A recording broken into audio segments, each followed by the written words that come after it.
Unsung Murder Ballads discusses topics of a disturbing nature. And we're not going to hold back on the graphic details and disturbing content.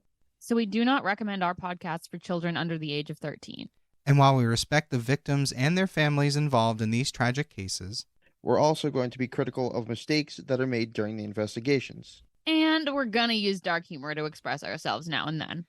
So with that said, this podcast may not be for everyone. And that's okay. We're glad you're here checking us out. And if you've made it this far, welcome to the Unsung Murder Ballads family. And follow us on Instagram at Unsung Murder Ballads if you want to talk to us.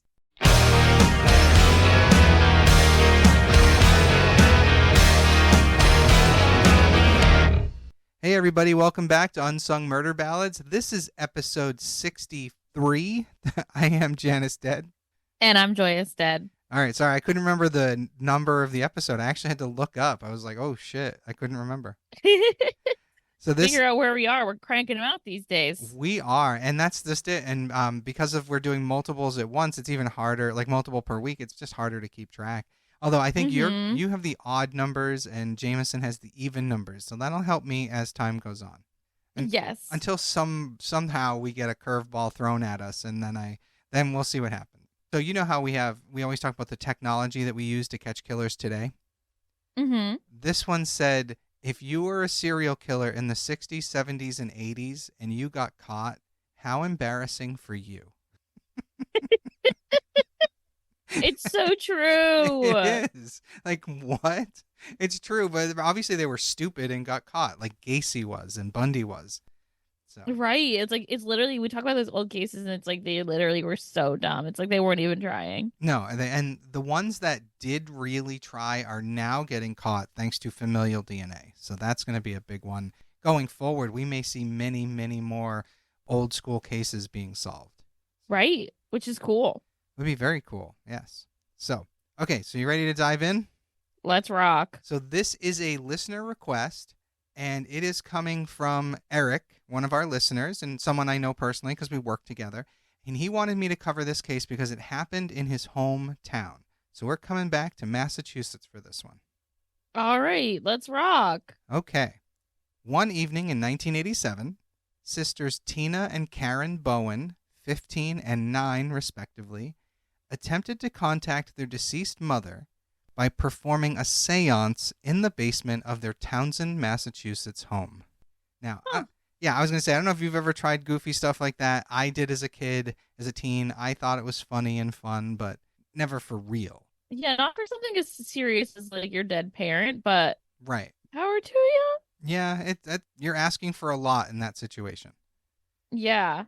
So they performed it purely out of teenage naivety, not really expecting anything to come of it. However, that same evening, Karen and Tina received a rhythmic knocking against their bedroom walls as they slept. It appeared that the girls' seance was successful. That's spooky as fuck. In the dead of night, the two girls spoke to the unseen force as though they were talking to their mother one more time. They asked the spirits questions, to which it replied via knocks against the wall. They continued this for several evenings until the knocking became so regular it started to disturb the girls' sleep. Oh, that's so spooky. Yeah, that would get me right there. I'm not going to lie. I don't believe in most of that. Yeah, I don't like that. Yeah, I would be out. Over time, objects in their house began to disappear. Oh, no. Oh, I don't like where this is going. Items which were laid out on a table one day would find themselves strewn across the floor the next. The girls would come home to find furniture moved from one side of the room to the other, and eventually, Karen and Tina believed that they were being haunted by a malevolent demon, not the spirit of their mother as they originally believed. Oh, there's someone living in their house. The girls' father, Frank Bowen, believed it was the girls themselves who were causing all this.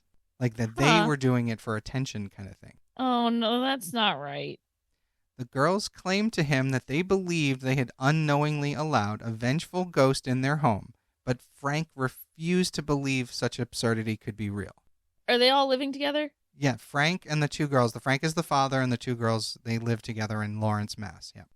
Gotcha. Okay. All right. Oof. So instead, Frank highlighted the fact that his daughters were emotionally struggling with the death of their mother. His argument. Fair. Yeah, and it's true. That's how I think I would take it from his point of view. Yeah. So one evening in January of 1987, the strange knocking had begun while Karen and Tina were alone in the front room. At this point, the constant tapping had become so commonplace that it was literally driving these girls fucking crazy. Did the father not hear the tapping? No, the father hasn't heard any of it. Oh, weird. He's doing it. That would be hysterical. He's like, you're crazy. It's him. That would be great, wouldn't it? So this particular evening, however, it seemed that the noises weren't coming from the walls, but from the basement. Exactly. Someone's living in your fucking basement. So the girls armed themselves with a kitchen knife and really in a brave way, and I give them credit for this, they went towards the source of the noise. That is really brave.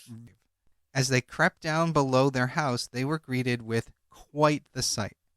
Written in blood red on the basement wall was a message that said, "I'm in your room, come and find me." I don't like that. So the girls fled the house without any hesitation and ran to their neighbor's house for help. There, they waited for their father to return home, and they told him what they had discovered. Frank, however, continued to believe that it was them who were responsible for defacing the basement walls. He ordered Tina and Karen to undergo counseling to help them cope with what he believed was their mother's death, the source of their mental struggling and their state of grief. Mm-hmm. Several weeks later, a similar incident played itself out, but with even more bizarre results. Again, the girls heard knocking sounds, but this time it came from behind Tina's bedroom wall. When the two girls entered, again they were greeted with a message written in blood red on the wall that said, "I'm back. Find me if you can." I hate this. So basically, it plays out just like the first one. They run from the house, they call for help, and Frank, during the phone call, basically blames them. He's like, kind of knock it off. They're freaking out. But the girls are at the neighbor's house, and that's where they stayed until Frank came home.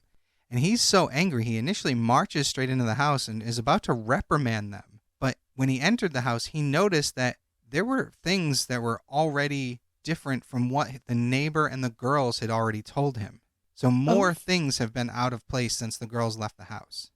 Oh, there we go. Okay, some proof. So it became apparent that someone was in the house when Frank, the girls, and the neighbors were all assembled elsewhere. So he entered Tina's room alone. And there, another message was painted on the wall that said, "Marry me." What the fuck? So Frank is just staring at that, like incredulously.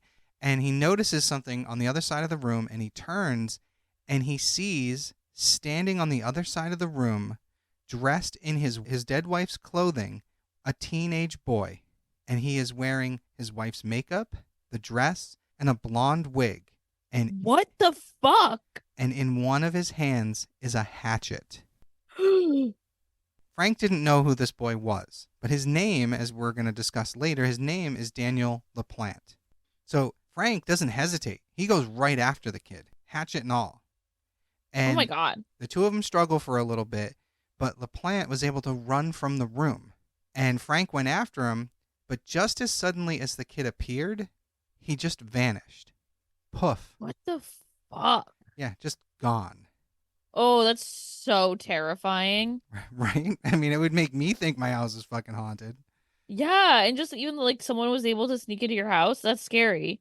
Yeah, so this is the bizarre case of Daniel Laplante. So buckle up, kids, because this is going to be one hell of a ride. Oof. Yeah, and what blows me away is when Eric recommended this case to me, I couldn't believe that I hadn't heard it already. And that made this so much better, because this is a bizarre one. All right. Wow, what a start. Right? I know, it was a little long, but I was like, this is going to be the best opening ever, because this is the most famous part of the entire case. That he was literally torturing these poor girls. Crazy. So born in 1970 in Townsend, Massachusetts, Daniel Laplante suffered a traumatic childhood as anyone could imagine. Now, there aren't a lot known about the specific details of his upbringing, but what we do know is that His family's house and surrounding grounds were reportedly a mass of junk and old cars. So he lived like those rednecks that you see in movies. Laplante was a minor during his first run-in with the law, and unfortunately, many of those details are sealed and inaccessible as well. What we do know is that Laplante suffered sexual and psychological abuse at the hands of multiple adults in his life. Laplante's father was the individual who administered the majority of his son's punishment, allegedly tormenting him physically, emotionally, and sexually on a regular basis. Oh, that's so fucking awful. He struggled with school, both academically and socially, in addition to being diagnosed with dyslexia at an early age. Oof. Yeah, it's a rough deal. Yeah, they just keep checking off all the horrible boxes here. Yeah. He had very few friends throughout his school days, and most of his classmates at North Middlesex High School referred to him as creepy or weird. Oh, he's just being abused. That's so sad. All around. By the 1980s, a neighbor had grown concerned over Laplante's many solo excursions into the woods behind his home. The neighbor said, quote, "You'd see him walk out there by himself. That's the only place you would see him, out in the woods." Just fucking crazy.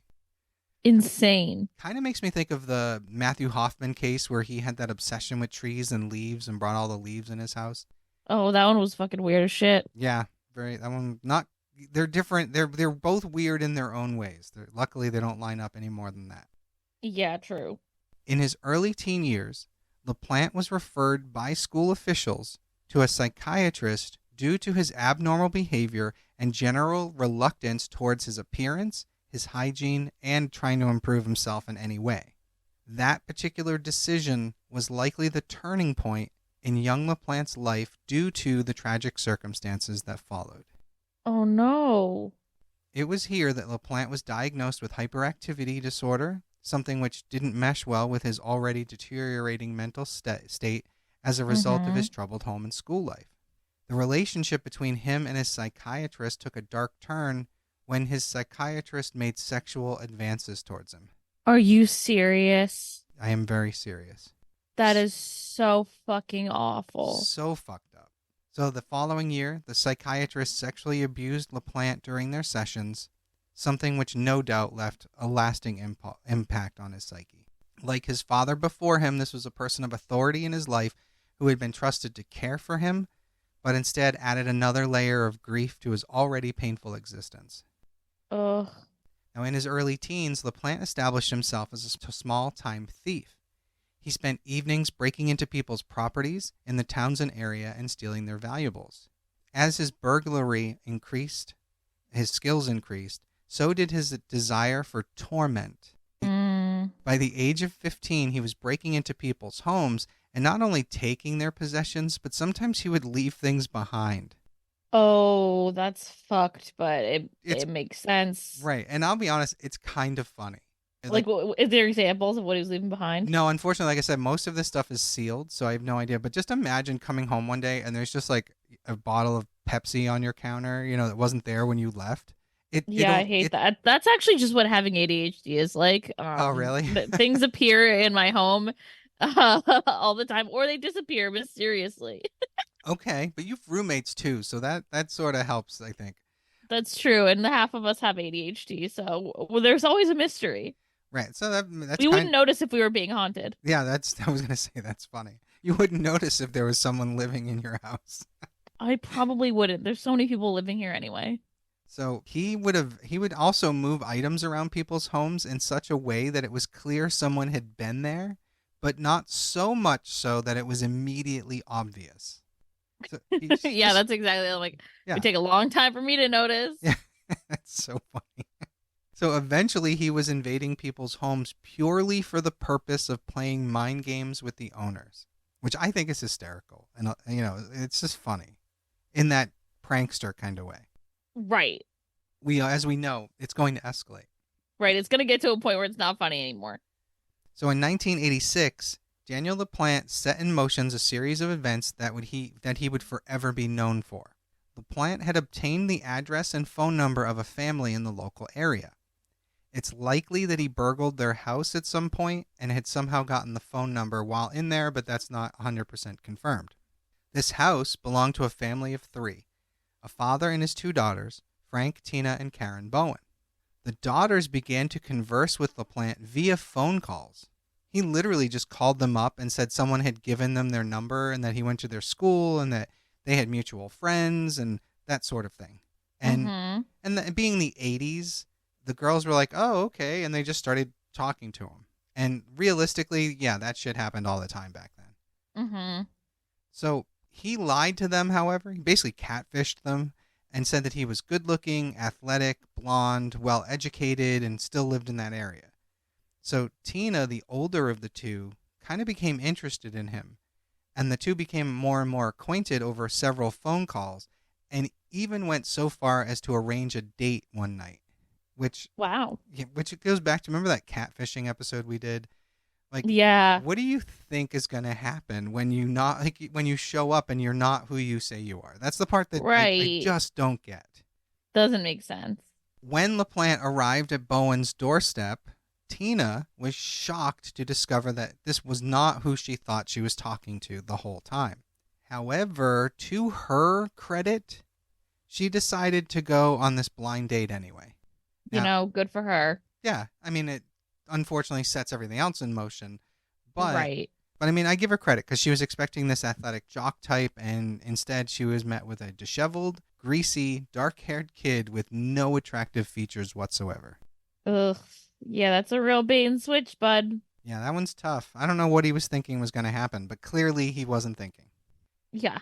So it was during the date that Laplante discovered that Tina and Karen had recently lost their mother to cancer, leaving only their father to care for them. He apparently took great interest in the details about Tina's mother's death and kept asking questions about it over and over and over. Oh. Tina later claimed that it seemed as though Laplante had become obsessed with the death of her mother, continually questioning her to the point where she felt she just didn't want to handle this kid anymore. So, yeah, that's really upsetting. Yeah, and why would again, this kid clearly was awkward, weird, and creepy for a reason. So after just over an hour, Tina decided to make excuses, and she got the fuck out and went home. She did not willingly see him again after that. And note the word willingly. So, however, she would later discover him again under the circumstances we opened this episode with. Having tormented the girls and being discovered by their father, Laplante was almost stopped by Frank Bowen. Frank recalled being incredibly dumbfounded at Laplante's ability to disappear from sight without any effort. So he calls... Yeah, that's crazy. Yeah, I mean, that's nuts. Like, no one should know your house better than you know your house. Yes. So when the police were called in to investigate later that evening, it became clear why Laplante was able to vanish so suddenly. After discovering each message written in ketchup, blood red, oh my God. I know, it's so stupid. Local police searched the house for clues as to how Laplante may have had access to the house in the first place. One officer found a hidden crawl space behind a cupboard, which was part of a built-in wall that attached to Tina's bedroom. Oh my God, that's so fucking creepy. When the officers opened that hatch, they discovered Laplante curled up inside. Yeah, it was. Oh my God, the terror. Oh yeah, my God. It was literally like this triangular space, and he had been living there. He had been living there? Living there. There were multiple crawl spaces throughout, like in between the walls. He was able to slide in and down. Some cases he dug his way through, but in some cases it was just part of the house. It was just enough space for him to maneuver. That's how he's knocking on walls and shit like that. I hate it. The officers removed Laplante from the crawl space and placed him under arrest. Once Laplante had been removed from the scene, officers conducted a thorough search of the residence. To their horror, as I said earlier, they discovered he had been living inside the walls. The passageway in which they discovered Laplante in had also been tunneled around other areas of the house. This is what I mean. He was digging his way around the house. There were a handful of peepholes dotted around the house so that Laplante could observe people from whichever room they were in particular Tina. So fucked up. It became clear that Laplante had been pretending to be their mother, the ghost of their mother, in order to torment them. And it's believed that Laplante was planning on revealing himself to the girls while dressed as their dead mother, whether to genuinely pass himself off as her spirit or just to terrify them kind of remains unknown. But the fact that he was holding a hatchet suggests that the girls were really lucky they left the house that night. Yeah, for sure. Props to their instincts. Fucking crazy.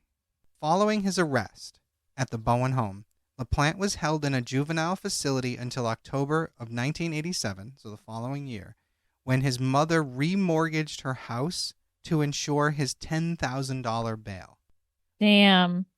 Almost immediately following his release, Laplante returned to his life of burglary. During one of his robberies, within a month of being released, Laplante obtained 2 handguns from a neighbor's house. On December 1st, 1987, Laplante broke into the Gustafson family home, which was about a half a mile from where he lived. There, Laplante was surprised, while he's wandering around this empty house, by the return of pregnant Priscilla Gustafson, 33, and her son, William. Laplante considered jumping out the window and just escaping, but instead, he confronted Priscilla with the gun and led her and her son to the bedroom.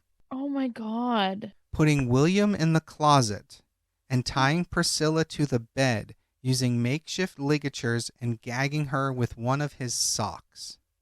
Oh my God. Which is just fucking nasty, first off. I know the whole thing is gross, but putting your own sock in someone else's mouth, nasty. Oh. After raping Priscilla, Laplante shot her twice in the head. Oh my God. He then took William into the bathroom and drowned him in the bathtub. Oh, that escalated quickly. As he was leaving... Oh, that's awful. As he was leaving, Abigail returned from school, got off the school bus, and came home. Oh. He lured Abigail into another bathroom where he drowned her as well. Oh my God. Yeah. So fucked up. Oh, the whole family. Then, Laplante simply returned home and attended his niece's birthday party that evening, as if nothing had happened. So, Priscilla's husband, Andrew, was at work when Laplante invaded his home. Andrew had been calling his wife all afternoon. Returning home that evening, his house was eerily quiet, and there was no lights on. And obviously, Andrew started to fear the worst.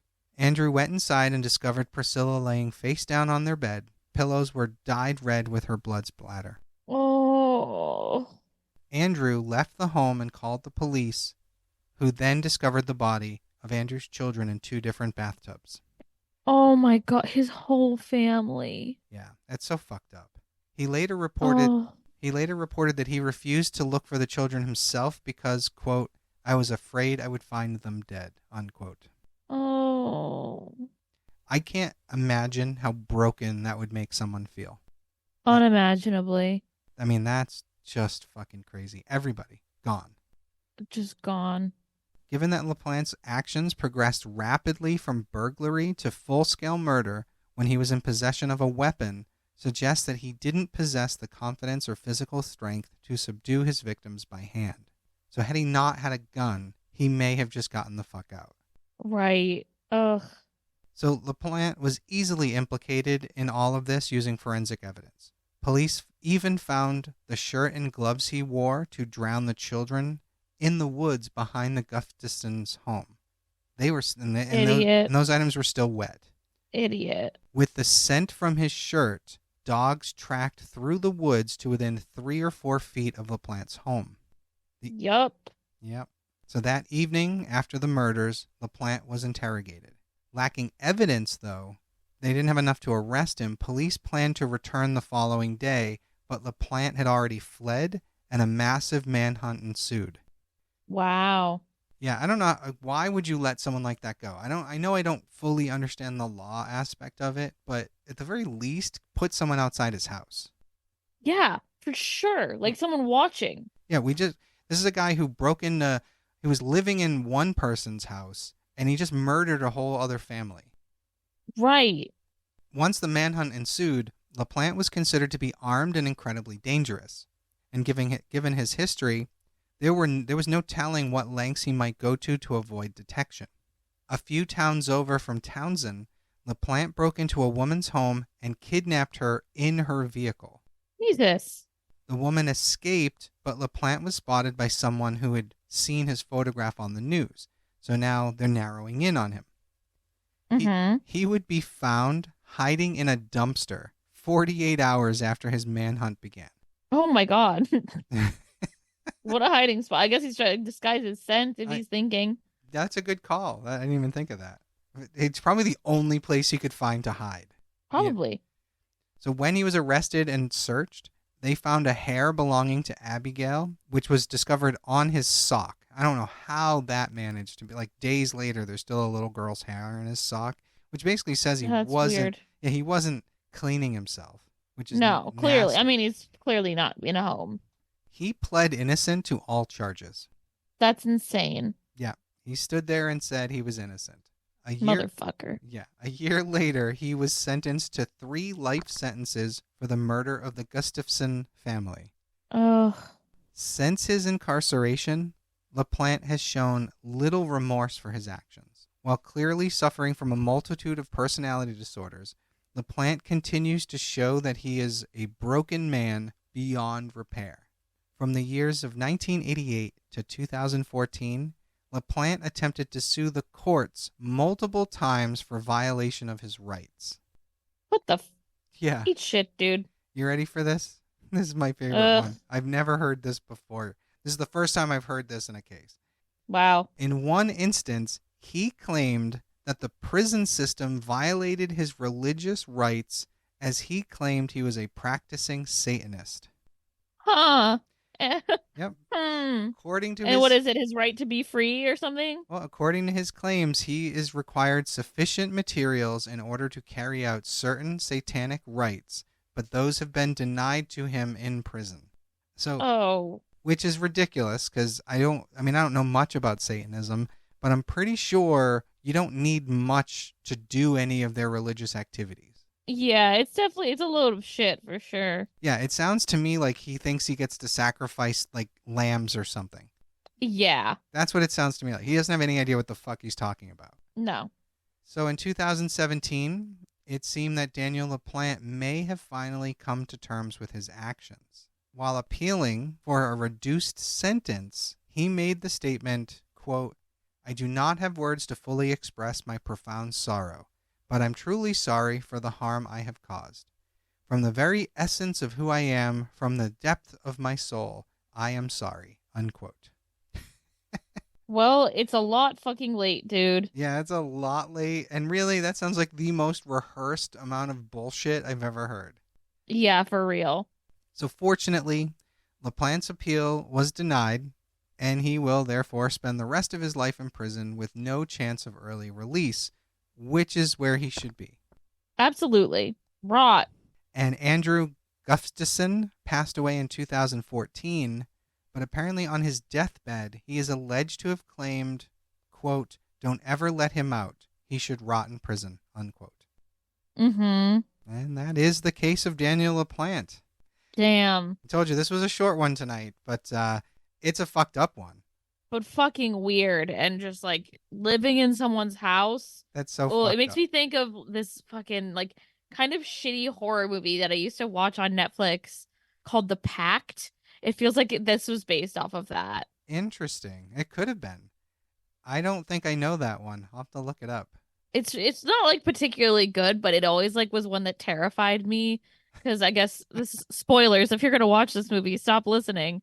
But it's the vibe is like they think they're being haunted and it's actually someone living in their walls. Okay, yeah, it sounds like it was definitely inspired by this case. Yeah, which is like to me more terrifying than the idea of being haunted. Yeah, I agree. Because, I mean, I don't believe in any... I mean, my belief in terms of supernatural and anything afterlife is very odd. So I don't believe in, like, the standard definition of ghosts. So I would just have a hard time. If I heard knocking in my walls, I would assume, like, there was some, like, a raccoon or something in my walls. And I would go to no end to get rid of it. Yeah. Yeah, Yes. this case was fucked up. Thank you, Eric, for recommending that. Shout out, Eric. Thanks for spooking us out. I was reading that off at the beginning and laughing at your reactions to it, but you were quick to be like, "Yeah, this isn't really haunted." It's also Yeah, not. because I immediately thought of that movie. Oh, Like that's funny. immediately I was thinking of that movie and it was like because that movie like oh my God, it's like it lives in my head, I swear to God. Well, we also never cover anything supernatural related. So that Right. also, this was the first time I ever even attempted to try to sneak something like that in. Although there are some really good haunted stories that I would maybe love to cover as a bonus episode someday, or That maybe would be or fun. maybe around Halloween or something. Ooh, excuse me. Yeah. I don't know if you've ever heard of Robert the Doll. That one is terrifying. I have heard of that one. Oh, it'd be really interesting to cover that. Yeah, I actually want to go to the Florida Keys to go to the place where he is held, like that he is kept, so I can visit him. Because, Yeah. but I don't know if you've heard, but some people after visiting him have offended him, and shit has supposedly followed them home.